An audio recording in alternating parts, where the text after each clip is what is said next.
नमस्कार, श्री स्वामी समर्थ मंडळी. आजच्या व्हिडिओमध्ये आपण बघणार आहोत 2026 वर्षामध्ये वैशाख महिन्यात कृष्ण पक्षात वरुथिनी एकादशीचं व्रत कोणत्या तारखेला आहे, पूजेचा शुभ मुहूर्त काय आहे, पारणाचा वेळ कोणता आहे, पूजाविधी तसेच व्रताचे संपूर्ण नियम आपण बघणार आहोत.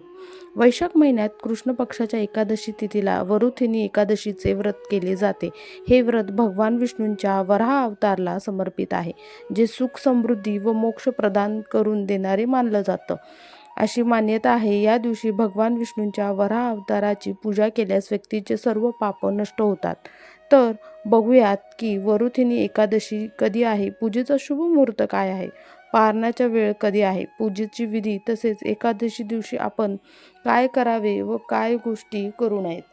यंदा ही वरुथिनी एकादशी 13 एप्रिल रोजी आहे. ही एकादशी अत्यंत शुभ आणि फलदायी मानली जाते. वरुथिनी या शब्दाचा अर्थ संरक्षण करणारी असा होतो. मंडळी, आता आपण बघूया वरुथिनी एकादशीसाठी शुभ मुहूर्त कोणता आहे. वरुथिनी एकादशी व्रत 13 एप्रिलला आहे.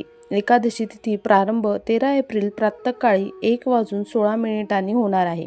एकादशी तिथी समाप्ती 14 एप्रिलला 1:08 होणार आहे. अभिजित मुहूर्त प्रातःकाळी 11:56 ते दुपारी 12:47 आहे. पारणेचा वेळ 14 एप्रिल रोजी प्रातःकाळी 6:54 ते 8:31 आहे. हरिवासर समाप्ती 14 एप्रिल प्रातःकाळी 6:54 आहे. एकादशी दिवशी प्रातः स्नानानंतर व्रताचे संकल्प घेऊन भगवान विष्णूंना पंचामृताने स्नान घालून तिलक लावा. पिवळी फुलं, फळं व तुळशीचे पान आपल्याला अर्पित करायचं आहे. त्यानंतर ओम नमो भगवते वासुदेवाय नमः या मंत्राचा जप करा. तसेच एकादशीला व्रताची कथा वाचा किंवा ऐका. त्यानंतर आरती करून दुसऱ्या दिवशी द्वादशी तिथीला व्रताचे पारणे करा. एकादशी दिवशी काय करू नये. एकादशी दिवशी तांदूळ, मसूर डाळ, चणा डाळ, वाटाणा, राईचे तेल, कोबी, गाजर, वांगे यांचं सेवन करणं वर्जित मानलं गेलं आहे. शास्त्रानुसार एकादशी दिवशी साधारण मिठाचे सेवन करू नये. त्या दिवशी सेंधव मिठाचा वापर करावा. या दिवशी केस कापणे, दाढी करणे तसेच नखे कापणे देखील वर्जित मानलं गेलं आहे. एकादशी दिवशी तुळशीची पाने तोडू नयेत.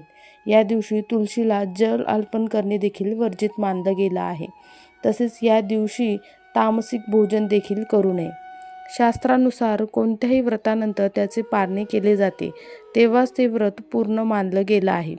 एकादशी व्रताचे पारणं दुसऱ्या दिवशी द्वादशी तिथीला समाप्त होण्याआधी सूर्योदयानंतर केलं पाहिजे. द्वादशीला सकाळी लवकर उठून स्नान आदी करून भगवान विष्णूंचे पूजन करून त्यांना नैवेद्य अर्पण करून तो प्रसाद ग्रहण करून हे व्रत आपण सोडावे. हे लक्षात घ्या. द्वादशीच्या पहिल्या चरण म्हणजेच हरिवासरमध्ये पारणं करू नये. हे समाप्त झाल्यावरच व्रत सोडावे, हे उत्तम असते. जर द्वादशी सूर्योदयापूर्वी समाप्त होत असेल तर पारणं हे दुसऱ्या दिवशी सूर्योदयानंतरच आपण बघूया वरुथिनी एकादशीचे महत्त्व. असं मानलं जातं की या एकादशीचे व्रत केल्याने मनुष्याच्या सर्व पापांचा नाश होतो, त्याला मोक्षाची प्राप्ती होते. हे व्रत केल्याने व्यक्तीला आयुष्यात सुख, समृद्धी, शांती आणि सौभाग्य लाभते. विशेषतः स्त्रियांसाठी हे व्रत अखंड सौभाग्य देणारे मानलं जातं. 10,000 वर्ष तपस्या करण्याचे फळ आपल्याला भेटते. पौराणिक कथानुसार वरुथिनी एकादशीचे फळ हे 10,000 वर्ष कठोर तपस्या केल्याने मिळणाऱ्या फळासमान असते. या एकादशीचे महात्म्य ऐकल्याने किंवा वाचल्याने हजारो वर्षाचा अन्नदानाचे आणि कन्यादानाचे पुण्य आपल्याला प्राप्त होते. वरुथिनी एकादशीला करायचे प्रभावी उपाय. या दिवशी भगवान विष्णूंची कृपा मिळवण्यासाठी उपाय करणं हे खूप फायदेशीर ठरते. या दिवशी आपल्याला भगवान विष्णूंच्या मूर्तीवर किंवा दक्षिणावर्ती शंखात पाणी भरून आपल्याला अभिषेक करायचा आहे. अभिषेकाच्या पाण्यात थोडे केसर आपल्याला टाकायचं आहे. ते अत्यंत शुभ मानलं गेलं आहे. एकादशीच्या दिवशी तुळशीला जल अर्पण करावे. मात्र एकादशीला तुळशीची पानं हे तोडू नयेत. संध्याकाळी तुळशीजवळ शुद्ध तुपाचा दिवा लावावा आणि ओम नमो भगवते वासुदेवाय नमः या मंत्राचा जप करावा. भगवान विष्णूंचा पिंपळात वास असतो असं मानलं जातं. त्यामुळे या दिवशी पिंपळाच्या झाडाला देखील पाणी अर्पण करून दिवा लावल्याने पितृदोष आणि आर्थिक अडचणी देखील दूर होण्यास मदत होते. वरुथिनी एकादशीला अन्नदान, वस्त्रदान किंवा गरजू व्यक्तीला मदत करणे अत्यंत पुण्यकारक मानलं गेलं आहे.